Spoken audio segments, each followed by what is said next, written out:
सौतेली माँ। एक दिन एक ब्राह्मण ने अपनी पत्नी को अपने बिना खाना खाने से मना किया ताकि कहीं ऐसा ना हो कि वह बकरी बन जाए। इसके जवाब में उसकी पत्नी ने भी उससे यही कहा कि वह भी उसके बिना खाना नहीं खाएगा ताकि वह कहीं चीता न बन जाए। दोनों राजी हो गए। इस तरह काफी दिन निकल गए और दोनों में से किसी ने अपना वायदा नहीं तोड़ा। दोनों एक दूसरे के साथ ही खाना खाते थे, पर एक दिन उस ब्राह्मण की पत्नी ने अपने बच्चों को खाना देते समय उस खाने में से चखने के लिए एक और खुद खाकर देख लिया। उस समय क्योंकि उसका पति वहां था नहीं, सो उसकी पत्नी तुरंत ही एक बकरी बन गई। जब वह ब्राह्मण घर आया तो उसने देखा कि एक बकरी उसके घर के चारों तरफ घूम रही है। यह देखकर वह बहुत दुखी हुआ क्योंकि वह तुरंत ही जान गया कि वह बकरी और कोई नहीं बल्कि उसकी अपनी प्यारी पत्नी थी। उसने उसको अपने घर के आंगन में बांध दिया और उसकी बड़ी सावधानी से सेवा करने लगा। कुछ साल बाद उसने दूसरी शादी कर ली, पर उसकी दूसरी पत्नी उसकी पहली पत्नी के बच्चों के साथ बिल्कुल भी अच्छा व्यवहार नहीं करती थी। वह तो उनको खाना भी बहुत कम देती थी। वे बच्चे बेचारे बहुत परेशान रहते थे। उनकी बकरी माँ उनकी शिकायतों को सुनती रहती, पर वो बेचारी भी कुछ नहीं कर सकती थी। उन बच्चों की माँ ने यह भी देखा कि उसके बच्चे दुबले होते जा रहे हैं। इसलिए एक दिन उसने अपने बच्चों में से एक बच्चे को अपने पास बुलाया और उससे दूसरों को भी यह बात चुपचाप बताने के लिए कहा कि जब भी उनको भूख लगे तो वे एक डंडी से उसके सींगों को मारें। ऐसा करने से उसके सींगों में से कुछ खाना निकल आएगा जिसे वे खा सकते थे। बच्चों ने ऐसा ही किया। अब जब भी उनको भूख लगती तो वे अपनी बकरी माँ के सींगों में डंडी मारते। इससे उनमें से कुछ खाना निकल आता और वे उसको खाकर अपना पेट भर लेते।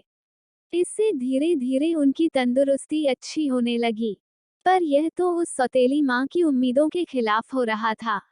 उसके सौतेले बच्चे तो बजाय दुबले होने के और ज्यादा तंदुरुस्त होते जा रहे थे, जबकि वह खुद उनको बहुत कम खाना देती थी। वो उनको इतना तंदुरुस्त देखकर बहुत ही ताज्जुब में पड़ गई कि यह सब कैसे हो रहा था। कुछ समय बाद उस ब्राह्मण की दूसरी पत्नी ने एक एक आंख की बेटी को जन्म दिया। वो अपनी उस कानी बेटी को बहुत प्यार करती थी और उसकी किसी भी जरूरत को तुरंत ही पूरा करने को तैयार रहती थी, जिसको वह समझती थी कि वह उसको चाहिए। कुछ दिनों बाद जब वो लड़की काफी बड़ी हो गई, चलने फिरने लगी, बोलने चालने लगी, अच्छी तरह बात करने लगी, तो उसकी माँ उसको दूसरे बच्चों के साथ बाहर खेलने के लिए भेजने लगी। उसने उसको यह भी कहा कि वह अपने बड़े भाई बहनों पर निगाह रखे कि वे कब और कैसे खाते पीते हैं। लड़की ने कहा, ठीक है। वो लड़की उनके साथ सारे दिन रही और उसने वह सब कुछ देखा जो उनके साथ हुआ। यह सुनकर कि बकरी उसके सौतेले बच्चों को खाना दे रही थी, वो दूसरी पत्नी बहुत गुस्सा हुई। उसने तय कर लिया कि वो उस बकरी को जल्दी से जल्दी मरवा देगी। एक दिन उसने बहाना किया कि वो बहुत बीमार है और अपने इलाज के लिए एक हकीम को बुलवाया। उसने उस हकीम को रिश्वत दी और कहा कि वो उसके लिए दवा के तौर पर बकरी का मांस खाने के लिए बताए। उस हकीम ने ऐसा ही किया।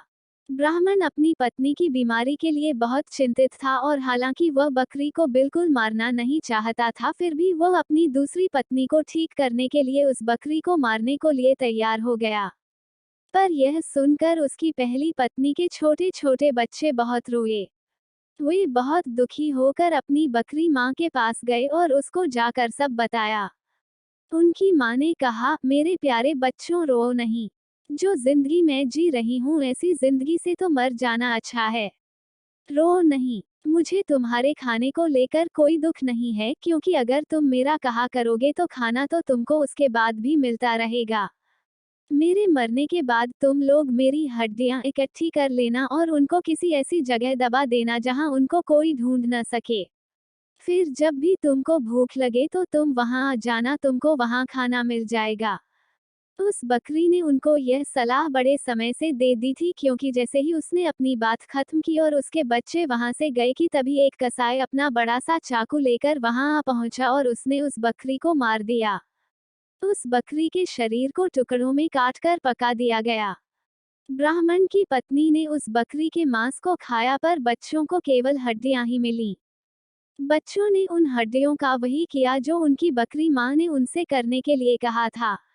उन्होंने उसकी हड्डियां एक ऐसी जगह दबा दी जहां उन्हें कोई ढूंढ नहीं सकता था। जब उनको खाने की जरूरत होती तो वे वहां जाते और उन हड्डियों से खाना मांग लेते और उनको खाना मिल जाता। सो अब उनको फिर से खाना रोज और खूब मिल रहा था।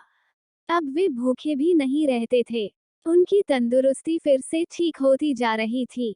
उस बकरी के मर जाने के कुछ समय बाद ब्राह्मण की पहली पत्नी की एक बेटी पानी के नाले में अपना चेहरा धो रही थी कि उसकी नाक की लोंग खुल गई और पानी में गिर गई। एक मछली पानी के साथ साथ उसको भी पी गई। अब हुआ यह कि एक मछुआरे ने वो मछली पकड़ ली और राजा के रसोइये को बेच दी। रसोइये ने जब उस मछली को पकाने के लिए काटा तो उसको यह देखकर बड़ा आश्चर्य हुआ कि उसके अंदर तो नाक की एक लोंग थी। वो उसको लेकर राजा के पास गया तो राजा को भी उसमें रुचि हो गई।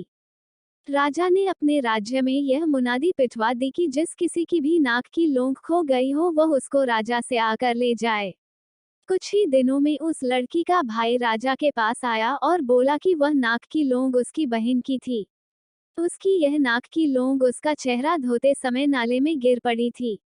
राजा ने उस लड़की को बुलाया तो वह उसकी सुंदरता और अच्छा व्यवहार देखकर इतना प्रभावित हुआ कि उसने उससे शादी कर ली और उसके परिवार की भी खूब सहायता की।